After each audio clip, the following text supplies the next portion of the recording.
1986 September 5 മുംബൈയിൽ നിന്നും കറാച്ചിയിലേക്ക് തിരിച്ചതായിരുന്നു pan ആം flight 73. കറാച്ചിയിൽ നിന്നും ഫ്രാങ്ക്ഫർട്ട് വഴി ന്യൂയോർക്കിലേക്ക് പോകാൻ ടാൻമാർക്കിൽ ഒരുങ്ങി നിൽക്കുമ്പോഴാണ് എയർപോർട്ട് ഗാർഡിന്റെ വേഷം ധരിച്ചെത്തിയ ആയുധധാരികളായ 4 തീവ്രവാദികൾ വിമാനം റാഞ്ചിയത്. 361 യാത്രക്കാരും 19 ജീവനക്കാരുമായിരുന്നു ആ വിമാനത്തിലുണ്ടായിരുന്നത്. ലിബിയയിൽ നിന്നുള്ള അബു നിദാൽ ഓർഗനൈസേഷനിലെ തീവ്രവാദികളാണ് വിമാനം റാഞ്ചിയത്. വിമാനം റാഞ്ചി എന്നതിൻ്റെ സൂചന കോക്പിറ്റിലെ ജോലിക്കാരെ അറിയിച്ചത് ആ വിമാനത്തിലെ ഫ്ലൈറ്റ് അറ്റൻഡൻ്റ് ആയിട്ടുള്ള നീർജ ബാനോട്ട് ആയിരുന്നു. പൈലറ്റ്, സഹപൈലറ്റ്, ഫ്ലൈറ്റ് എഞ്ചിനീയർ തുടങ്ങിയവർ വിമാനത്തിൽ നിന്ന് ഉടനെ രക്ഷപ്പെടുകയും പിന്നീട് വിമാനത്തിൽ സീനിയറായിരുന്ന നീർജ ബാനോട്ട് ആ വിമാനത്തിൻ്റെ ഉത്തരവാദിത്തം ഏറ്റെടുക്കുന്നു. അബു നിദാൽ ഓർഗനൈസേഷന്റെ ഭാഗമായ ഹൈജാക്കർമാർ ഇസ്രായേലിലേക്ക് വിമാനം പറപ്പിക്കാനും അവിടെ ഒരു കെട്ടിടത്തിന് നേരെ വിമാനം ഇടിച്ചിറക്കാനും ആഗ്രഹിച്ചു.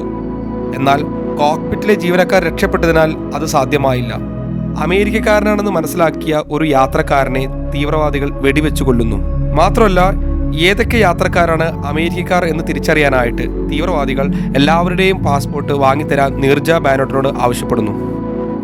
അങ്ങനെ നീർജയും കൂടെയുള്ള മറ്റ് വിമാന ജോലിക്കാരും കൂടി 19 അമേരിക്കൻ പാസ്പോർട്ടുകൾ വിമാനത്തിൻ്റെ സീറ്റിനടിയിലും മാലിന്യപാത്രങ്ങളിലുമായി ഒളിപ്പിച്ചു. അമേരിക്കക്കാരായ യാത്രക്കാരെ തിരിച്ചറിയാതിരിക്കാനായിരുന്നു നീർജ ബാനോട്ട് അങ്ങനെ ചെയ്തത്. 17 മണിക്കൂർ നീണ്ടുനിന്ന റാഞ്ചലിന് ശേഷം തീവ്രവാദികൾ വെടിവെപ്പ് തുടങ്ങുകയും സ്ഫോടനം നടത്തുകയും ചെയ്തു. നീർജ ബാനോട്ട് എമർജൻസി വാതിൽ തുറക്കുകയും കുറേ പേരെ രക്ഷപ്പെടുത്താൻ സഹായിക്കുകയും ചെയ്തു.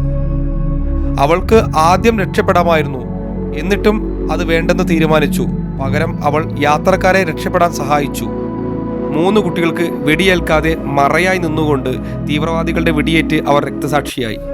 തൻ്റെ 23-ാം പിറന്നാളിന് 2 ദിവസം മാത്രം മുമ്പാണ് ഈ ധീരകൃത്യം അവർ ചെയ്തത്.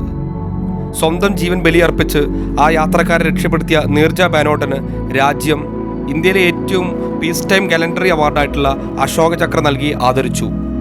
ധീരതയും കർത്തവ്യത്തോടുള്ള അർപ്പണബോധവും പ്രകടിപ്പിച്ച നീർജ ബാനോട്ട് യുവതികൾക്ക് ഇന്നും ഒരു മാതൃകയാണ്.